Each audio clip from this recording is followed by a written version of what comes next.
I just gave up on that guillotine. You know, if it's not there, it's not there, and he's doing a good job of defending it too. So good on him. So getting the mount position here, I'm trying to keep that his left arm controlled here with my underhook.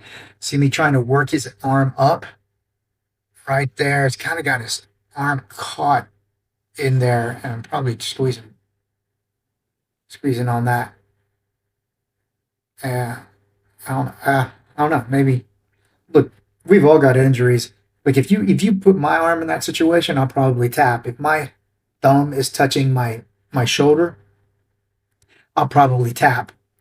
So anyway, get back to it here.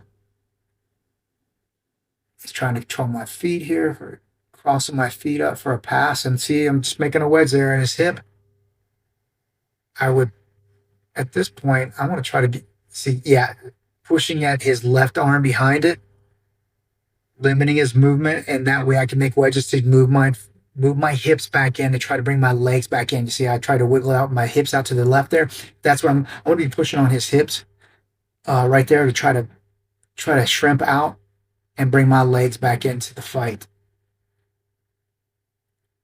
So he is trying to control my leg there so he could step over for mount. See him pulling on my feet there. That way he could step over in a mount. So I'm just pushing on his hips to try to prevent the mount from happening. If he gets up too high, see his weight, my hips are underneath. Yeah. See, when oh, able to get into a leg entry there with that. That's kind of cheeky. All right. I'll take it.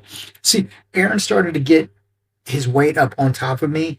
So that meant my hips were underneath him. That's where I had power, and that's why I was able to get that little sweep there, which allowed me to get to the leg entry. See, now I'm controlling his right foot, holding on to it, trying to limit his movement, and with my hands just making wedges. So he may have pulled back on that. I don't know that I really even swept him on that right there. And just trying to work his bottom positions. So now I've got the underhook and yeah, trying to get my leg through there, get my leg free. I was able to do that because I got the underhook. Now with that underhook there, I want to keep that shoulder on the mat. I want to keep him flat, especially with his size. I'm going to try to go to mount from here. I'll try to isolate his arm from his body. Now my elbow, I got to keep it low. And I'll try to bring his elbow out away from his body, his left elbow. I'll try to move that up towards his head, just like I did the last time I got to mount. I wanted to separate his elbow from his side. That puts his arms at a state of weakness. It allows me to either attack it for an arm lock or maybe a head and arm triangle. He's trying to put me back at least in a half guard, so I got to be careful that I got to keep my butt down.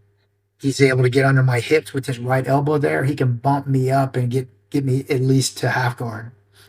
So I'm trying to be aware of that and keep my weight down, not get it up too high. But I also want to try to get him out. He's those long legs there.